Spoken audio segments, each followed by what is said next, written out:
There's so many skates to choose from. How do I know what to get?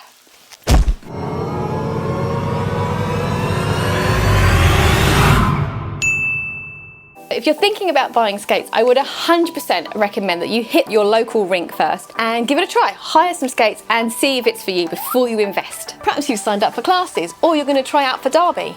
Anything like this, it's a really good idea to wait before you buy your skates and ask the coach what they recommend, because they may have a preferred skate for you to wear. When selecting a skate, you need to have a think about what heel height you want. A lot of the skates come with a heel, and there is a really good reason for this. When you skate, you have your weight on the ball of your foot, and being on a high heel pushes the weight into the right place, so it makes it easy to balance. For beginners, I would always recommend to go for a heel, but obviously if you're going to go into something like Derby or Speed, they tend to wear a flatter boot. If that is what you're thinking of doing, you can start on a flat boot, but just know it's going to be slightly harder to get your balance. I have decided to buy a pair of heeled beginner skates, so come on the journey with me to choose some.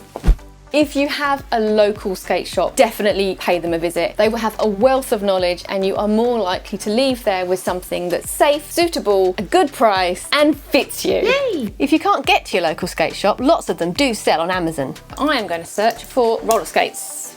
What we've got first here is a lot of children's skates. These are plastic and adjustable. Don't touch those as an adult. For a start, these have a plastic plate, and more importantly, they have a plastic truck, which are often prone to failure.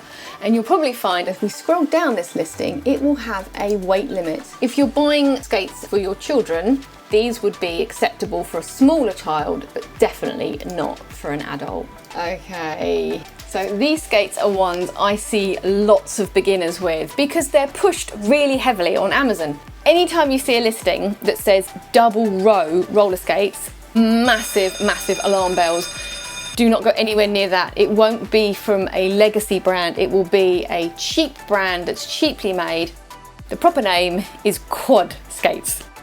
So I have finally come across a good skate, and I will show you why it's a good skate. And it's really reasonably priced. It's a Candy Girl Carlin. If you look here, it's got a metal alloy plate, it's got metal trucks, but it has got a non-adjustable toe stop, so it's a bolt-on toe stop. So ideally you want an adjustable one, but for the price of this skate, it's a really good quality, and we can live with a bolt-on whilst we're learning. It's not a massive issue. Looking at the description, it tells us a lot more information. So let's have a look at why this is a better skate than the others we've looked at so far. It has suede uppers, which are a really nice way to learn, nice and soft, much better than vinyl. Quality aluminium frame. So they're actually mentioning the technical parts of the skate. They're mentioning the cushions, they're mentioning the trucks, and they've also listed the wheels, bearings, and they've said toe stop is non-adjustable. So you know straight away that the people that have written this specification know they're talking about roller skates, and they know what they're talking about.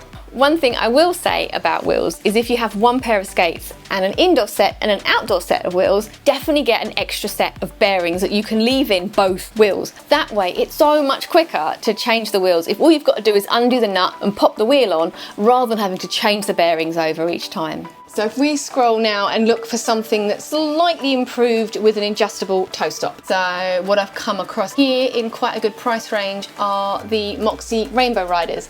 Now bear in mind that Moxie are made by Rydell, and sometimes you can get a very similar boot from Rydell, but it will be slightly cheaper because you're not paying for the Moxie name. This should tick all our boxes for a good spec skate, so let's have a look. Straight away we've got a metal truck, we've got a metal plate, and we've got an adjustable toe stop. Let's have a look at their write-up and see what they say. It is a vinyl upper. Now the downside of a vinyl upper is it never really breaks in. People say there's a break-in time for roller skates, and I agree when you're talking about leather or suede. But with a vinyl boot, it never really softens up because it's a plastic. So bear in mind that the Candy Girl Carlins that we looked at, even though they had a bolt-on toe stop, they were suede, so they might be a better option. Okay, here we go. So it's got die cast, aluminium plate, great. It says it's got soft wheels, so you could wear those outside without having to buy extra wheels for outside. And it says about the bearings, adjustable toe stop. So yeah, it's got everything in there that we're looking for. I get that this is actually quite a complex thing to do, because I know what I'm looking for and I'm scrolling for ages going, no, no, no. There's quite a lot of skates in there that I could see that someone who's not quite as experienced would be like, well, that looks kind of okay. On my website, skatie.co.uk, I've actually got a list of recommended skates, and it tells you if they're for a wide foot, for a narrow foot, and that is a much, much easier place for you to find recommended skates that will hopefully help you to learn. Once you've decided which skates you're going to buy, the next thing to do is to get the right size. And to do that, you're going to need a piece of paper and something to write with. Skate size doesn't necessarily tally to shoe size, so it's really important to measure your foot and then compare that to the manufacturer's size guide. But make sure you compare it to the manufacturer's size guide for the model that you're buying, because helpfully the sizes can change between models as well. Make sure you do this on a hard surface. I'm going to put my weight on this foot, because you'll see my foot spreads more once I put my weight on it. So I'm going to do knee over toe, and then I'm going to draw around my foot. It's best if you can get someone to draw around for you. That way your weight won't be shifting about and you'll get a more accurate sizing. As you do this, make sure to keep the pen upright. If you lean it in or out, you won't get an accurate reading. It tickles. Oh, it's beautiful. So what's left to do now is to measure from the longest points. So this foot's quite easy to see the longest points, but on this one I've got a longer toe, so I need to just check which is the longest point. So I'm just going to bring a ruler down. That's the longest point there. So then I'm just going to measure between the 2 points to get my size. As well as length, make sure to measure the widest part of your foot and check to see if the brand of skate that you're looking at comes in a wider fit if you need it. So now I know my size, I'm ready to buy my skates, but what am I going to get? Am I going to get vinyl, suede, bolt-on toe stop, adjustable toe stop? Watch out for a future video to find out. I'm Katie, you've been watching Skatie, and I'll see you next time.